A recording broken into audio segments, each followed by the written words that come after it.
महाराष्ट्र में हिंदुओं पर हमला किया गया, जिसका कारण है क्योंकि वो बांग्लादेशी हिंदुओं के समर्थन में सड़कों पर उतर आए। उन्होंने जुलूस निकाले, उन्होंने रैलियां निकाली कि बांग्लादेश में जो हिंदुओं के साथ हो रहा है वो गलत हो रहा है।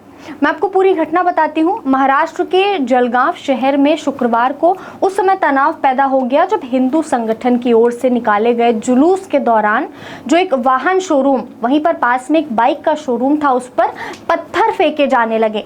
यानी जिस वक्त हिंदू अपनी बाइकों पर सवार होकर रैली निकाल रहे थे बांग्लादेशी हिंदुओं के लिए, उस वक्त उन पर पत्थरबाजी हो जाती है। कुछ अज्ञात लोगों ने जितने भी दो पहिए वाले वाहन गुजर रहे होते हैं उस रास्ते से, और एक जो शोरूम होता है टू व्हीलर का, यानी बाइक का शोरूम होता है, उस पर पत्थर फेंकने लगते हैं। अधिकारियों ने बताया कि इस घटना में शोरूम का शीशा भी टूट गया।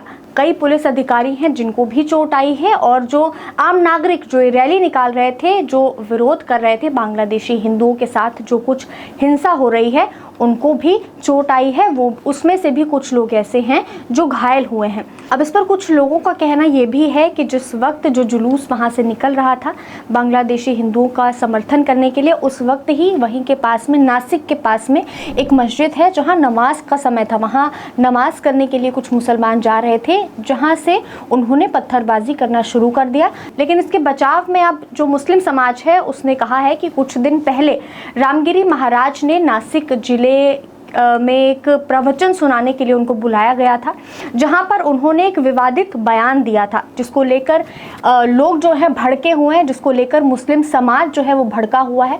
उनके खिलाफ कई तरीके की एफआईआर भी दर्ज कराई जा रही हैं। एफआईआर दर्ज कराई जा रही हैं कि उन्होंने पैगंबर मोहम्मद को लेकर अपशब्दों का प्रयोग किया, जिससे जो मुस्लिम समाज है उसको ठेस पहुंची है, उसकी आस्था को ठेस पहुंची है, उसकी धार्मिकता को ठेस पहुंची है। इस्लाम धर्मामध्ये ज्या व्यक्तीला आदर्श मानलेला आहे मोहम्मद पैगंबर, या मोहम्मद पैगंबराचं जीवन चरित्र जर तुम्ही पाहिलं, या मोहम्मद पैगंबराने वयाच्या 50व्या वर्षी एका 6 वर्षाच्या मुलीशी लग्न केलेलं आहे, आयशा म्हणून जी आहे। एक मनुष्य 50 वर्षाचा मनुष्य 6 वर्षाच्या मुलीशी लग्न करतो, यापेक्षा कोणता अत्याचार असू शकतो? ज्यांचे आदर्श असे आहेत ते काय वागतील? कदाचित कोणी माझ्या मताशी सहमत नसेल।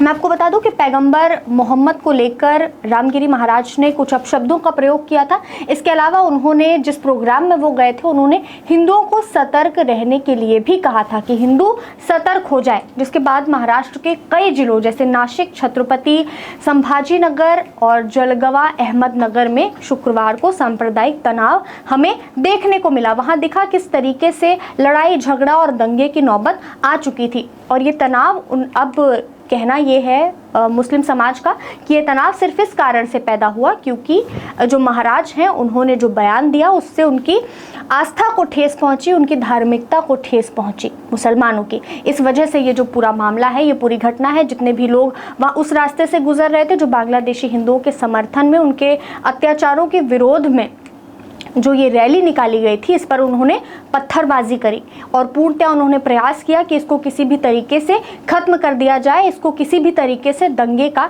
नाम दे दिया जाए। उसके बाद में वहाँ पर जो मौजूद पुलिस थी वो वहाँ पहुँची, पुलिस कर्मियों ने वहाँ पर लाठीचार्ज किया, जिसके बाद इस मामले को थोड़ी सी शांति मिली और फिलहाल अभी दोनों समुदाय के बीच काफ़ी शांति का माहौल है। और उनसे ये अपील भी की गई है, पुलिस ने ये अपील करी है कि कृपया माहौल को शांतिपूर्ण ही बनाए रखें। जलगांव के अलावा पुरानी नासिक इलाके में भी दोनों पक्षों हिंदू और मुस्लिम पक्ष के बीच में टकराव देखने को मिला और वहां पर भी पत्थरबाजी शुरू हो गई थी। लेकिन पुलिस ने वहां पर भीड़ को जो है तितर बितर करने के लिए वहां पर भी लाठीचार्ज पुलिस को करना पड़ा। वहां पर भी 6 पुलिसकर्मियों को चोट लगी है, वो भी घायल हुए हैं। ऐसी तमाम जानकारी हम आपके लिए लाते रहेंगे, बने रहिए हमारे साथ। धन्यवाद।